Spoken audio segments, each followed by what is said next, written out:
Hi everyone, I'm Jim and welcome to the review of Endorama, the 9th studio record by the German thrash metal band Kreator, or Kreator, depending on where you're from. This year we're celebrating the 25th anniversary of the record, so I decided to go back and see if it still holds up or not. My story with this band is quite simple. My siblings were massive fans of this band, so when I was born they would play me their music. I remember that when I was like 4 years old I would listen to Renewal record on a cassette tape, and my sister would always play this record, Endorama, and the previous one, Outcast. So those were the three ones that I would listen to the most back then. And later in like 2008, when I finally got the internet, I decided to check out the entire discography. That was when I first heard Violent Revolution, that record from 2001, and Enemy of God from 2005, and also all the previous ones, Coma of Souls, Pleasure to Kill, stuff like that. It was all fun. So now let's focus on Endorama. As you know, the 90s for this band were an interesting time because they were in their experimental phase, because in the 80s their first couple of records were just standard thrash metal, but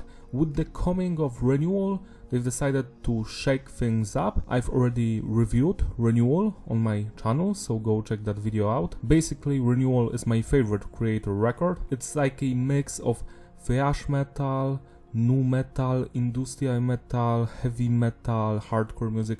Everything is there and it's very interesting. Then I guess the reception for Renewal wasn't that great because the next album, Cause for Conflict, was very heavy, very fast. It was like a mix of thrash metal, speed metal, death metal and industrial metal. It was just so heavy, so punchy. The songs were very short but just so fast and angry, so I wonder if that was the case for them to go that route. But after that they've decided to shift it once more, and with Outcast they were like, now let's just mix gothic metal, thrash metal, alternative metal together and see what's going to come out.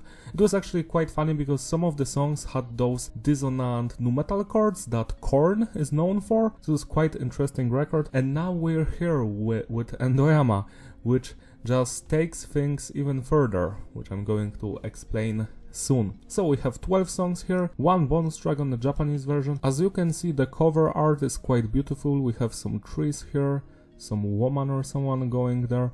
Very nice. I still prefer the Renewal cover art because it's so weird. It was recorded in 4 months and produced by the vocalist and the guitarist.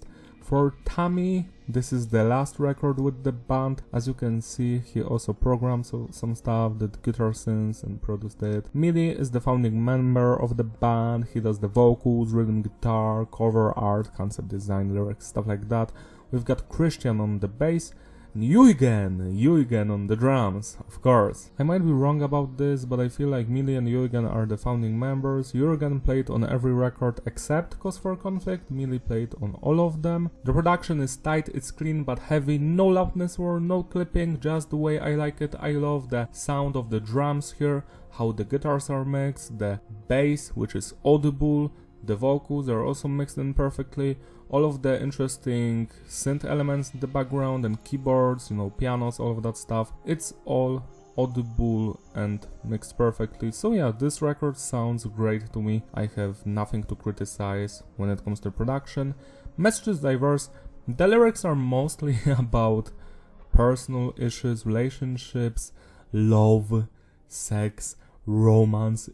It's all about, yeah, women in the night, blah blah blah, like on the Willing Spirits song. It's funny, but we also have some songs, about conquerors, history, I don't know, wars, stuff like that. I feel like the most interesting lyric is on the song Chosen Few, which sounds like it's a song about an orgy. I am not sure if that's even the case, but it does sound like that from the lyrics. I have no idea what Millie was doing while recording this record, but he must have led an interesting life, that's for sure.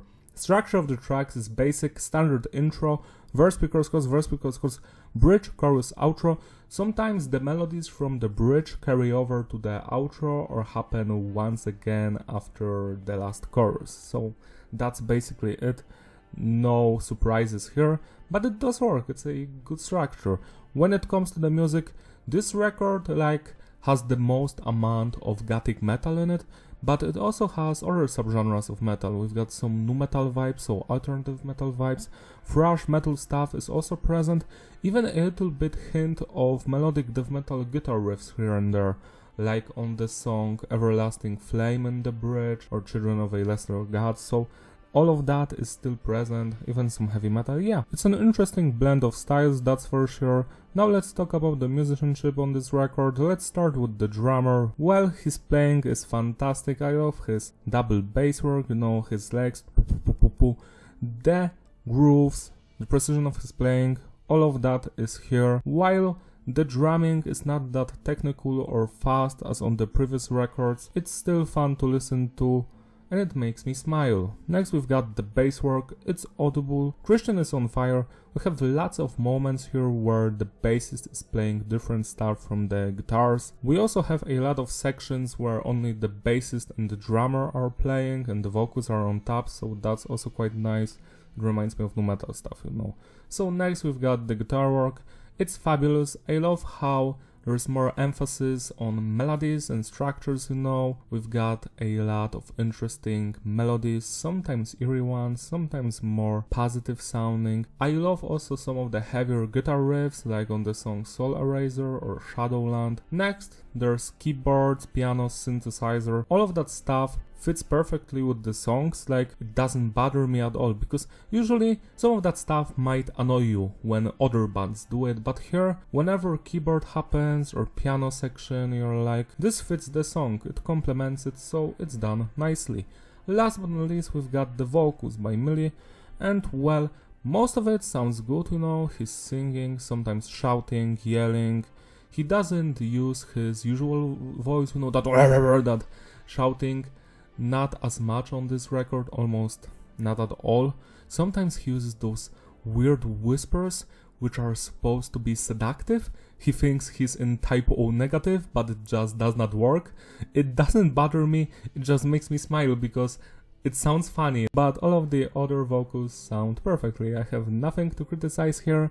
Now let's talk about every individual track on the album. So the record opens up with Golden Age, and well, this is truly the golden age of Kreator for me, because this song slaps. I love the weird effect at the beginning, that noise, and then the guitar riff comes up.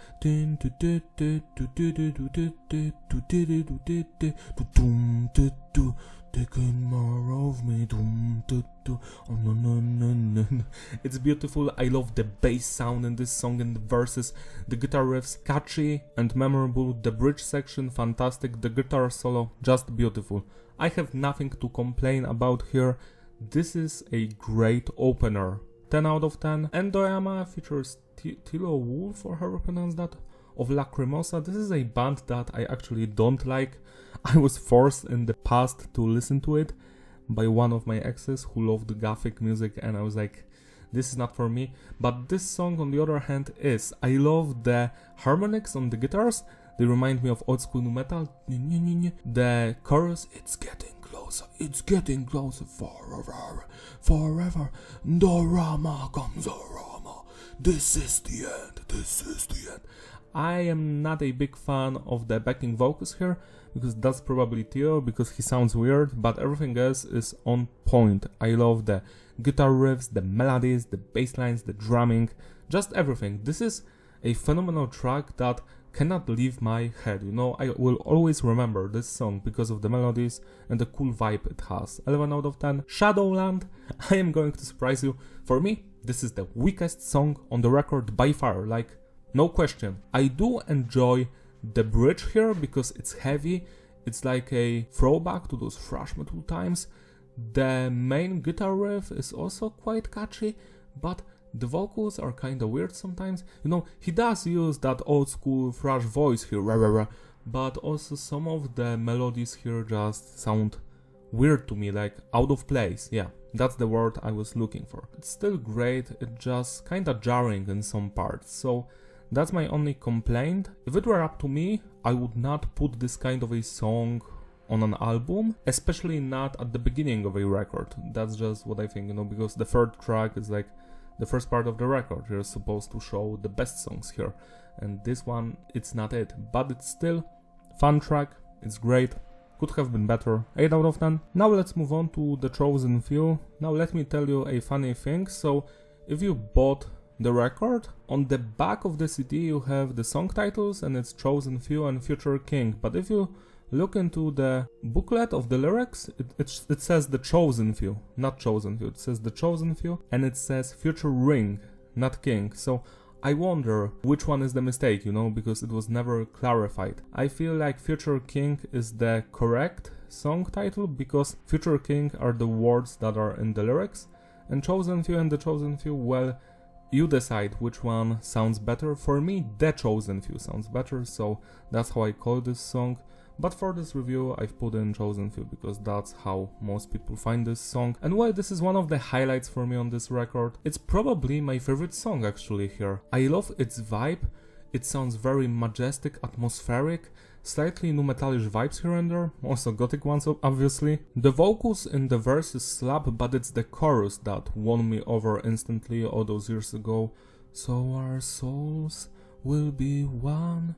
A new era has begun, fantasies will come true, but only for the chosen few. Something like that. And then that cool guitar part comes in. No, no, no, no, no, no, no. Very atmospheric. I love every guitar riff here, the drumming, the bass lines, the effects, the vocals. It's a fantastic song, very underrated. I feel like it deserves more love, to be quite honest, because to me it's probably in my top 10 songs by this band, like for all eternity. 11 out of 10. Everlasting Flame is almost just as good. I love the piano sections here, the experimental side of this song. The vocals slap, they are quite interesting. The verses are very laid back, slightly nu metal vibes. Gothic elements are also present, the chorus slaps, but my favorite part is that short melodic death metal sequence, you know, the bridge. It's very beautiful, it happens twice in the song and you're not going to forget about it. 11 out of 10. Next track, Passage to Babylon. This one has a funny intro. And the bass line at the beginning. Great verses, great intro. I love the chorus here so much because of the piano. Last passage to Babylon. Last passage to Babylon. Great stuff, great stuff. I wish more songs had this kind of a chorus because it just slaps. This is a beautiful song. Again, fantastic atmosphere, one of a kind. I wish this band had more songs like this one, to be honest. 11 out of 10. Future King. This one, the beginning, reminds me of all those nu metal bands, you know, because of the guitarist. It sounds like POD for me. Sorry, it sounds like POD, that's true. It has that vibe to it. The vocals, again, slap most of the time. The guitar riffs, tasty, juicy. What I don't like about this song and what drags it down for me is the bridge part. Not for me, a little bit too boring, but everything else slaps. It's a banger for sure. The verses, the chorus, the outro, the intro. Yeah, 10 out of 10. Entry.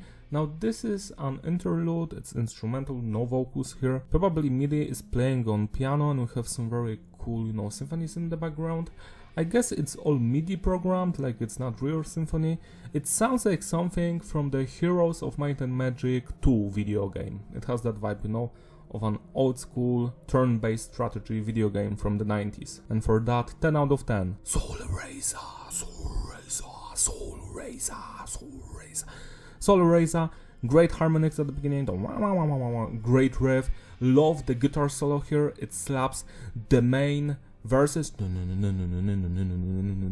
vocals, the chorus, Soul Eraser, wow, wow, wow, and how that weird guitar melody then like gets more demented, wow, wow, wow. Great stuff. Again, I feel like this one has a slight nu metal influence on it, and yeah, it's a fantastic song. It has those thrash metal vibes in the verses, that's for sure. Yeah, I have nothing else to add. Go listen to it. Fantastic, one of the highlights here for sure. 11 out of 10. Willing Spirit is the song I made fun of the lyrics before, you know, that women in my dreams, women at night. So I actually love this song, love the atmosphere of it. It's like, it's dreamlike for me. I love the bridge part, which then comes back at the end, so it's like twice in the song.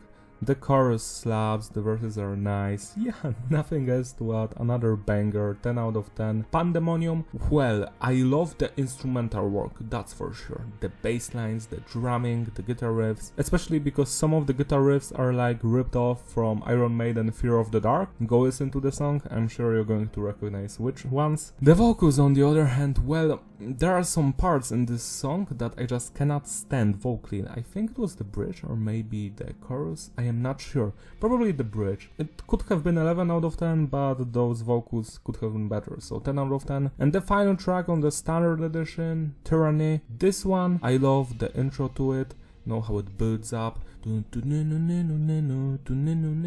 That melodic guitar part, and then the verses happen. Too long, not this time. Take me, kill me, bring me, ram bam boom bam bam. That's the chorus. I don't remember the lyrics, but this is a fantastic song. My only complaint here is that the chorus is a little bit too much, because they repeat it too many times, man. This song should have been a 1 minute shorter, that's for sure, because they repeat the chorus too much. Everything else is on point. The instrumental work, the drumming, the bass lines, the guitars, yeah, the vocals also slap. So yeah, 10 out of 10. And now let's talk about the Japanese bonus track, Children of a Lesser God. This song has more of an old school vibe to it. It retains the instrumental work from Endorama, but vocally it harkens to, you know, that Coma of Souls renewal era. It has that vibe. Some people even claim that this song was supposed to be like showcasing in which direction the band is going to move forward next. I don't think so. This song is great. It's much better than Shadowland. I love the main guitar riffs. They have that melodic death metal edge to them. Yeah, this song, very simple. The structure, no surprises here. It's fun. It's just better than Shadowland, but that's it. I feel like every other song on the record is better than this one. But I still wish I had it on the album. So yeah, 9 out of 10. And now let's talk about the songs I forgot to mention in my Outcast review. So Outcast has 13 songs on the album and 2 B-sides, Inferno and As We Watch the West. And for many years I thought that those 2 songs were actually from Endorama. So that's why I did not talk about them 2 years ago in my Outcast review. But it turns out these songs are actually from Outcast, so I was wrong. It sometimes happens, so now I know at least that they are from Outcast session. I could have known because that Outcast snare is very, you know, specific, so I could have known, but I just did not. I guess I didn't care enough. So I want to review those 2 Outcast rejected songs here, because why not? Inferno, this one is quite nice. It's very melodic, so it's like showcasing what the band is going to do on Endorama. That's just how I feel. I like the melodic parts.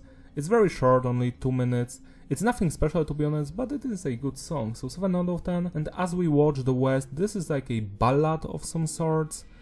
It's talking about how the West is basically falling, you know, because of capitalism, stuff like that. I do enjoy its mellow nature, but it's nothing special to me, this song, you know.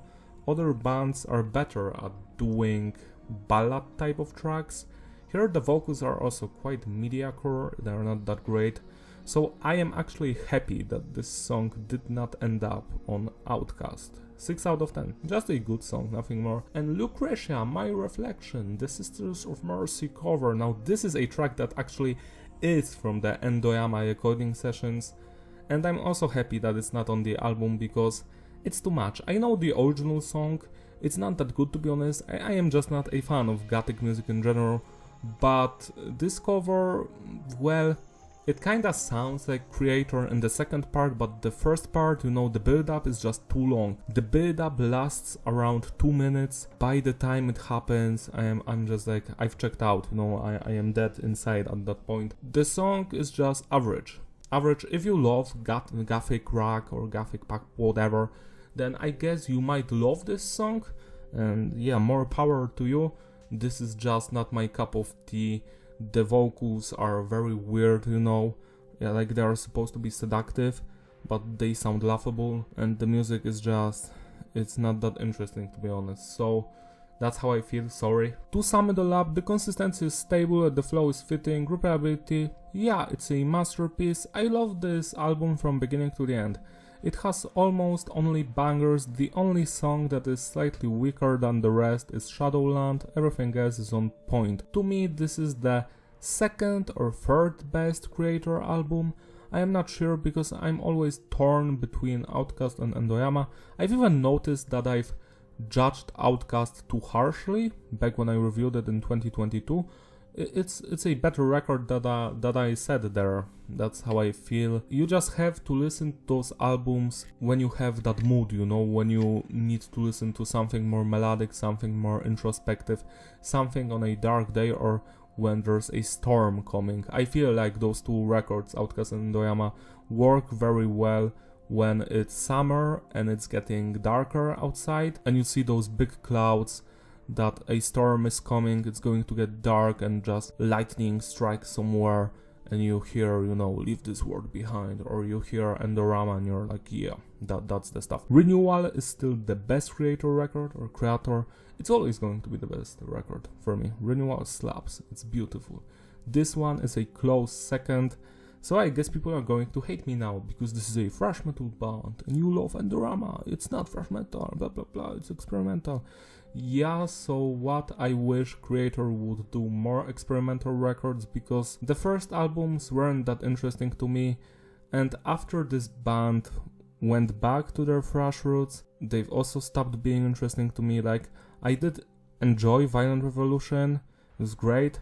Enemy of God, well, it wasn't as good as Violent, and after that I've just checked out, you know. I've listened to every record, you know, Hordes of Chaos, Phantom, Antichrist, and whatever came up next. I even saw them live in 2014 and they were great. They played Phobia, which made me very happy. I wish they've played Brain Seed and Depression Unrest, but that's never going to happen, so I'm very sad. I feel like this band should start experimenting again, but on the other hand, they are not going to do it.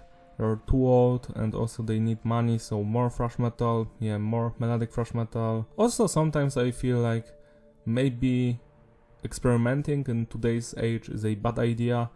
I don't want Kreator to sound like Bring Me the Horizon. That's all from me. Celebrate the Rosé by spinning this record this year, because why not? It deserves your love and attention. Give this video a like, subscribe. Write down in the comment section if you enjoy Endorama, or which are your favorite Kreator albums, which is your favorite song here. Maybe Endorama, maybe Passage to Babylon, maybe Tyranny. I would love to know your opinions. Join my Patreon or YouTube membership if you want to support me, and I'll see you in my other videos. Bye!